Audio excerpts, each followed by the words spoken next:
Hello friend मु ममता ममता kitchen को आपण मानक स्वागत। आज आसतु मु लंच रे कौन बनाऊँगी देखि नवा। प्रथमे मु आलू भर्ता करी से कि प्रेसर रे 3टा आलू नहीं प्रेसर रे पानी देकी आम 3-4टा सीटी आसवा जाए ताको बसईदवा। देखु सेपटे सीटी आसा भितर आम एपटे भेंडी और आलू को टिके भाजी नवा। आज जो रेसिपी आम बनाऊे सेटा हेल्दी आउ टेस्टी रेसिपी। आज रेसिपी रे आम बेसी मसला यूज करि पानी।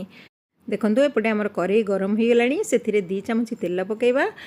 तेल गरम हो गले आधा चामच जीरा और आधा चामच सोरिष पकेकी भल भाव फुटे नवा। तापर से गोटे सुखिला लंका छिड़की पकेबा। मुझे गोटे पियाज को चपर रे चॉप कर देथिली ताकू पकेदवा। टिके ब्राउन कलर हवा जाए आम पियाज को भाजी नवा। देखंतु हमर पियाज प्राय भाजी हो गलानी। तापर आम से काटी थिबा भेंडी और आलू को पकेबा भल करी मिक्स करवा। तापर से आधा चामच लंका गुंड टिके नाकु हलदी गुंड आ स्वाद अनुसार लुण पकेबा। तापर भल भाव मिक्स करवा। घोड़े घोड़े आम भेंडी आलू को सीझा जाए भाजी नवा। देखंतु एपटे जो आम आलू सीझा बसई तार सीटी आसीगला ताकू ठंडा हाँवाई आम छाड़ीदवा। एपटे आमर भजा भी हो गलानी। देखंतु बढ़िया भजा बढ़िया भाव में सीझीगला। आलू भी सीझीगला। एबे आ भजा को घोड़ेबानी ताकू सेमती आम 1 मिनट हाई फ्लेम रे भाजी नवा। देखंतु आमर भजा प्रस्तुत हो गला। एथर भजा को आम गोटे जगह ट्रांसफर कर नवा। सेही कढ़ई रे आम 2 चामच तेल पकेबा। आ गोटे रेसिपी आम एथरे बनै नवा। देखंतु आमर तेल गरम हो गलानी। आधा चामच जीरा पकेबा। जीरा फुटीगला 2टा सुखिला लंका को आम गोटा पकेबा। तापर आम से काटिकी रखिथिबा कलरा को पकेबा। देखंतु मुझे कलरा को धोईकी भल भाव चका चका करी काटी नहीं ताकू भल भाव पकेबा। आम कलरा को सीझेबानी डायरेक्ट आम कलरा को घोड़े घोड़े भाजवा। तापर आम से स्वाद अनुसार लुण पकेबा। आधा चामच हलदी गुंड पकेबा। आउ आधा चामच लंका गुंड पकेबा।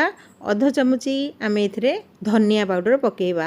जीरा गुंड पकेबानी कहीं आम जीरा बघारीचे। तापर गोटे पियाज को कद्दूकस करिकी ताधरे पकेबा। भल भाव मिक्स करवा।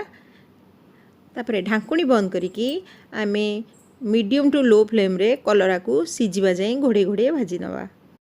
जदि मो रेसिपी आपण मानकु पसंद लागुथिबो ताहले प्लीज लाइक एंड सब्सक्राइब करने को जमा भी भूलिए नहीं।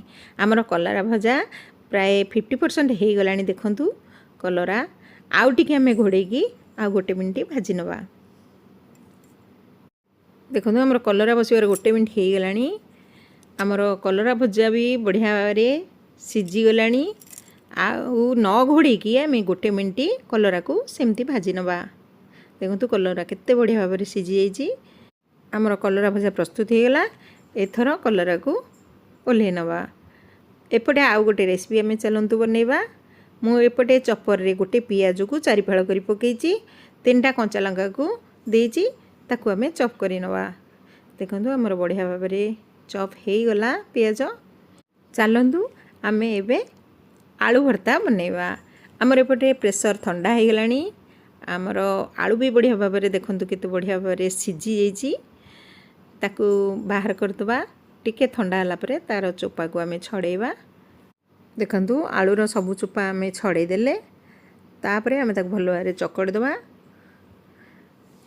आलू ठंडा हबा परे आम हाथ रे आउ टिके चकड़ नवा। देखंतु एपटे हमर पैन गरम हो गलानी। एथिरे सोरिष तेल 2 चामच पकेबा। आलू भर्ता को आम सोरिष तेल रे बनेबा बढ़िया टेस्ट लागिबो। तापर से आधा चामच जीरा और आधा चामच सोरिष 2टा सुखिला लंका को पकेबा। सोरिष जीरा फुटीगला परे आम से काटिकी रखिथिबा पियाज और कंचा लंका जो चपर रे चॉप करथिले ताकू पकेबा। देखंतु तापर पियाज को ब्राउन कलर हवा जाए आम पियाज को फ्राए कर नवा। देखंतु हमर पियाज ब्राउन कलर हो गलानी। तापर आम चकटी थिबा आलू को तातरे पकेबा। स्वाद अनुसार लुण पकेबा। तापर भल करी आम पियाज सहित आलू को भल करी फ्राए कर नवा। पियाज सहित भल करी आम मिक्स करवा। देखंतु एई समय गैस को लो टू मीडियम रखिबे, हाई रखिबेनी। देखंतु हमर आलू भर्ता प्रस्तुत हो गला। एथर आलू भर्ता को गोटे जगह को आम ट्रांसफर कर नवा। हमर आलू भर्ता तो कंप्लीट हो गला। एबे चलंतु आ गोटे रेसिपी बनैबा। मु एठी फाळे पियाज को चॉपर रे चॉप कर देछि। दीटा कंचा लंका को चुन चुन करी काटिछि। तापरे आमे सेतिरे स्वाद अनुसार लूण पकेइबा। दीटा अंडा को आमे सेतिरे भांगी नवा। अंडा को पियाज सहित भल करी आमे फेंटी नवा। पूरा गोटे मिनिट प्राय फेंटिबा। भल करी फेंटिले अंडा भल भाबरे फुलिबो। देखंतु हमर फेंटा सरीगला। एथर चलंतु अंडा को आमलेट करिबा। हमर तावा गरम हो गलानी। सेथिरे रिफाइन तेल 2 चामच पकेइबा। तेल गरम हो गले आधा चामच जीरा पकेकी भल भाबरे फुटै नवा। देखंतु जीरा हमर फुटी गला। तापरे आमे अंडा को ता धरे ढाली नवा। देखंतु अंडा को आमे टिके पतला करिबा। सेथिबे पिठापतिया साहाय्य आमे अंडा को बड़ शेप दे देबा। देखंतु केते बड़ हो गला अंडा।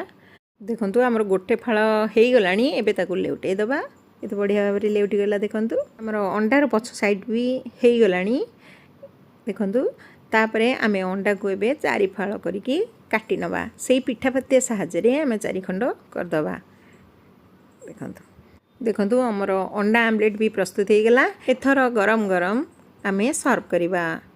जदि मो रेसिपी आपण मानकु प्रकृତରେ पसंद लगे ताहले प्लीज लाइक एंड सब्सक्राइब करबा को जमा भूलिबे नै।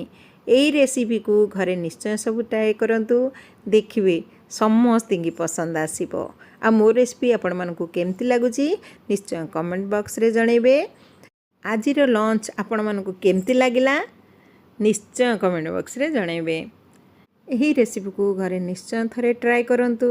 देखिबे समस्त की पसंद आसीबो। आ गोटे भिडियो रे मु आउ नुआ रेसिपी लेके आसीबी। सेतबेले जे रहिली। जय जगन्नाथ।